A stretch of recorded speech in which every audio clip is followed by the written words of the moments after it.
¿Qué tal amigos? Mi nombre es Eric y hoy estaremos mostrándoles el sexto video de la serie JavaScript desde cero. Si te has perdido alguno de los anteriores, en pantalla te estaremos dejando un enlace donde puedes ir y verlos. En este video estaremos tocando los ciclos en JavaScript, cómo se maneja el for, el while, el for in, el do while dentro de JavaScript. Sin más por el momento, vamos.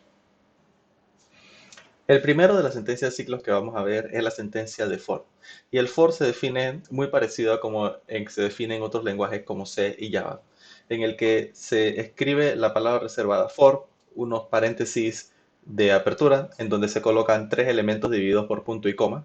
El primer elemento es la expresión inicial, la variable que se está inicializando. El segundo elemento es la condición y hasta que eso no se cumpla se va a seguir ejecutando el for. Y el tercero es la expresión de incremento sobre la que se va a estar modificando la expresión inicial. Y luego las sentencias o el bloque de sentencias son la serie de sentencias que se van a estar ejecutando tantas veces como lo permita la condición del for. Voy a mostrarles ahora un ejemplo de cómo se usaría for en JavaScript. Voy a abrir con Vim mi proyecto y voy a crear un for en el que voy a definir una variable a que empieza en 0. La condición va a ser a menor que 10. El incremento va a ser a más o a más igual 1 para definir el incremento específico que quiero. Y luego dentro de él voy a simple y sencillamente escribir un console.log el valor de a en el momento es y le concateno a. Si cierro esto y lo ejecuto con Node,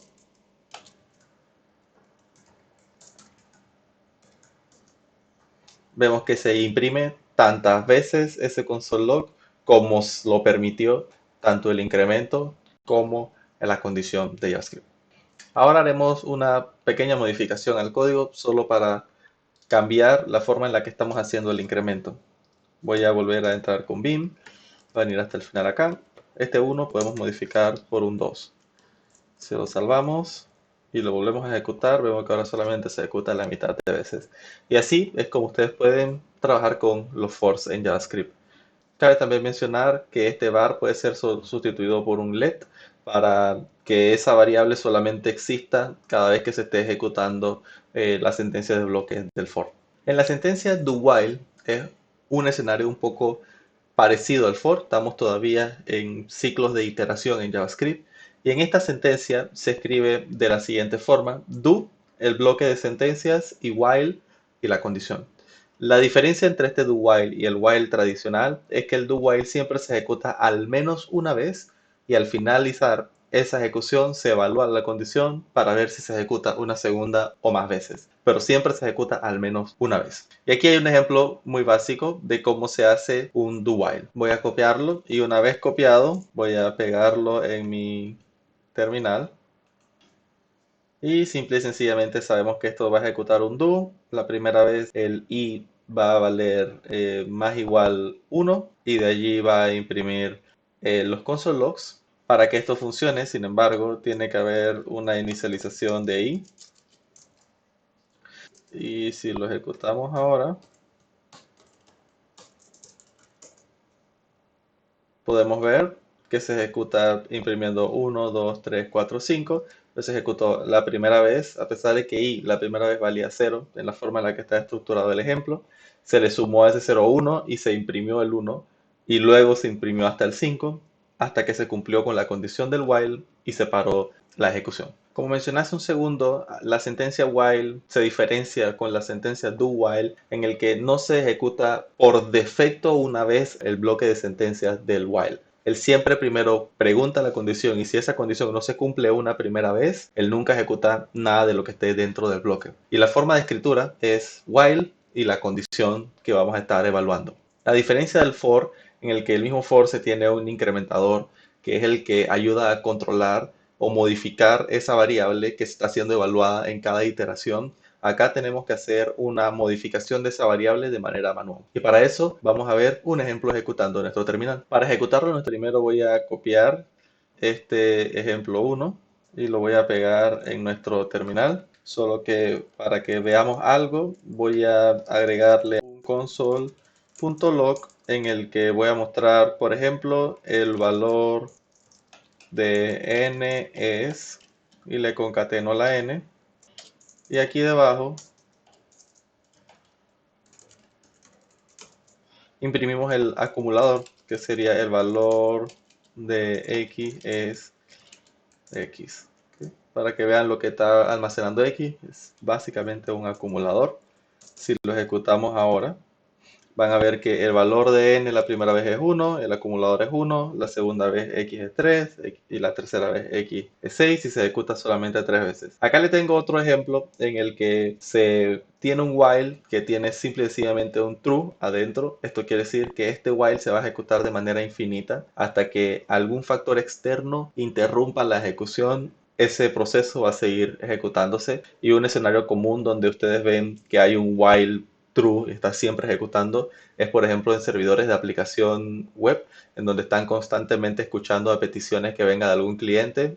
Si se van a la raíz del proyecto o a la inicialización primordial de la estructura de esos servidores de aplicación, tienen alguna forma de iteración infinita como un while true mostrado aquí. Ahora veremos la sentencia break. Generalmente se utiliza la sentencia break es para controlar el flujo y detener el proceso donde está ejecutándose en ese momento y transferirlo a la siguiente sentencia. En las iteraciones se utiliza pensando en optimizar generalmente para evitar de que ese for o ese proceso de iteración que estamos haciendo ejecute más de las veces necesarias la tarea que queremos evaluar.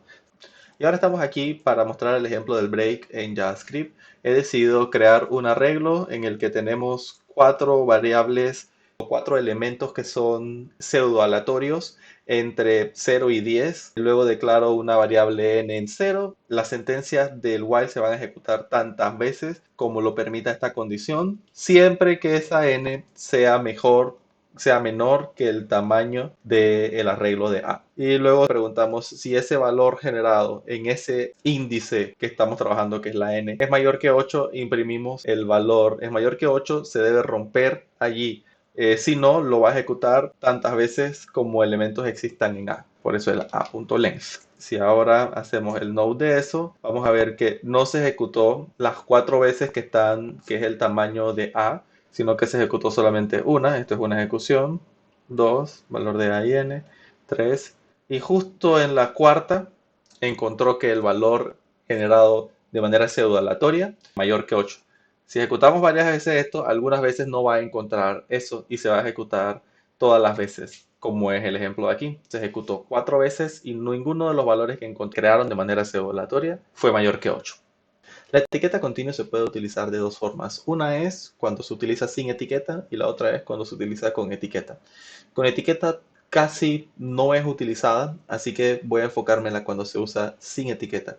Cuando se usa sin etiqueta, lo que hace el intérprete cuando encuentra esa palabra reservada continue, lo que hace es que detiene todo el código de la iteración que está ejecutando de ese bucle, si está haciendo un while, si está haciendo un do while, si está haciendo un for, que es donde se utiliza el continuo, y luego vuelve a evaluar la expresión, y si encuentra que tiene que seguir ejecutando, sigue ejecutando el ciclo regular, si no, rompe el ciclo. Esto se hace generalmente para tratar de optimizar un poco el código y no ejecutar líneas de código que no fuesen importantes para lo que ustedes estén buscando, y solamente ejecutar lo que realmente necesitan durante esa iteración. Y ahora voy a mostrarles un ejemplo de cómo se aplica un continuous sin etiqueta. Tengo un ciclo for en el que estoy evaluando donde i empieza en 0 y va a ser hasta que i sea menor que 3, y vamos a ir incrementando de uno en uno. Lo primero que hago es una condicional donde pregunto si el valor de i es 0, continuo, y de caso contrario, que imprima el console log. Eso es lo que está diciendo allí. Entonces vamos a ejecutarlo y vemos que la primera vez, como i vale 0, él aplica el continuo, no imprime nada porque vuelve al for.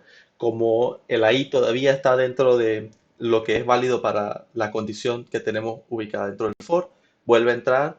La siguiente vez ya no se cumple el if y ninguna de las veces posteriores, así que se imprime que el valor de i es 1 y 2, y si hubiese más, se seguiría imprimiendo mientras se cumpla nuestra condición para la iteración. Ahora veremos la sentencia for in. Básicamente es un for, pero va a estar realizando la iteración en lugar de definir una variable o una inicialización de una variable, una expresión y el incremento. Lo que va dentro de la condición del for o de toda la expresión que va dentro del for es la variable in el objeto. Y la idea de este for es iterar sobre todas las propiedades que sean enumerables de un objeto. Para comprenderlo un poco mejor, vamos a ver un ejemplo. En el ejemplo que les estoy mostrando tenemos un objeto que es de nombre estudiante y dentro de él tiene dos atributos, uno que se llama nombre y otro que se llama edad, y estamos ejecutando el for in. Recordemos que va a ser una iteración sobre los atributos iterables de ese o enumerables de ese objeto, que en este caso son nombre y edad, porque solamente son estos dos del objeto estudiante. Entonces vamos a ejecutarlo con node y aquí está, atributo nombre y atributo edad. Existe una tercera variante de la sentencia for, en este caso el for of, que lo que hace es que puede iterar sobre cualquier objeto iterable, que se incluye un array, un map, un set, argumentos de un objeto, etcétera, etcétera. De la misma forma como se escribía en el for in, se escribe el for, una variable que va a ir conteniendo el resultado en cada iteración sobre lo que estemos iterando y la variable que es la que estamos iterando. Y ahora voy a mostrarles este último ejemplo del for in, en donde a propósito he declarado un arreglo que se llama AR y ese arreglo tiene tres valores, 3, 5 y 7, y luego agrego un atributo a ese arreglo que es foo y que se llama hello. Y aquí pongo dos for, en donde estamos haciendo básicamente una comparativa entre el comportamiento del for in y el for of. El for in va a imprimir todos los atributos enumerables de ese objeto. Ustedes se dirán, eso no es un objeto, eso es un arreglo.